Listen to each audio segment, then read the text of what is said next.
कृष्णा, राधे राधे। दशा माता की कहानियों में आज हम 5वें नंबर की कहानी सुन रहे हैं, सोने के सासू जी। कथा शुरू करते हैं। इसमें एक डोकरी होती है और डोकरी की एक बहू होती है। वो दोनों दशा माता के दिन आते हैं। होली के बाद वाले दोनों सास बहुएं दशा माता की बात कहती है और पूजा करती है।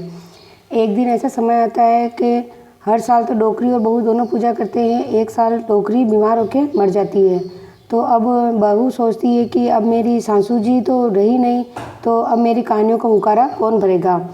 तो जो बहू होती है वो थोड़ी नादान होती है। वो उसके घर में जितने भी सोने होते हैं सारे सोने को सुनार के पास ले जाती है और सुनार के पास ले जाकर कहती है कि सुनार, मेरी सासू जी मर गई, तू एक काम कर, मेरे सोने के सासू जी गढ़ दे। तो सुनार उसके लिए सोने के सासू जी बना देता है। वो उन सोने के सासू जी को लेकर घर चली जाती है और 10 दिन तक दशा माता को पूजा करती है और पास में सोने के सासू जी को बिठा देती है और जल का लोटिया लेके बैठ जाती है और हमेशा कहानियाँ कहती हैं। और उसके सासू जी, सोने के सासू जी हुक्कारा भरते हैं। जब उसके पति को पता पड़ा कि इसने तो सारे गहनों को लेकर ये बना दिया, तो उसका पति उसको एक दिन मारता है। तो वो वहाँ से डर के भाग जाती है, डर के निकल जाती है। फिर वो पीपल के झाड़ में जाकर छुप जाती है और वहाँ पे बैठी बैठी वो रात हो जाती है। रात हो जाती, डरती डरती रहती है और सोने के सासू जी को अपने पास में रखती है। तो उसी समय 4 चोर चोरी करके लेके आते हैं राजा के यहाँ से। राजा के यहाँ से चोरी करके लेके आते तो वो नीचे पेड़ के नीचे पाती कर रहे होते हैं। तो 4 चोरों में से एक चोर अंधा था। तो बोलते हैं कि भाई मैं तो हूँ अंधो, अगर तुम लोग बराबर बराबर पाती करना। अगर तुमने बराबर पाती नहीं करी तो भगवान सब देख रहा है और बहुत तेज़ी से बिजली गिरेगी, ऐसा कहा। और चोर पाती करने लग गए।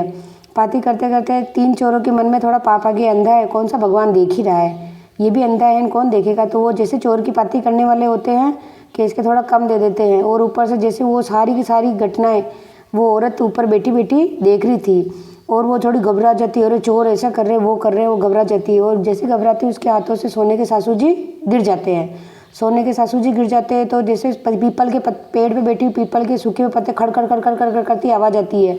तो वास्तव में चोरों ने समझा कि भाई रे, इसके तो भगवान ने सुन लिया, अब है ना हमारे ऊपर बिजली गिरने वाली है। तो चारों चोर ऐसे डर के भागते हैं, सारे सोने की धन की गांठ वहीं छोड़ के चले जाते हैं। फिर वो औरत नीचे उतरती है और देखती इतना सारा धन ही धन। फिर वो सारा धन की गांठ लेकर अपने घर चली जाती है।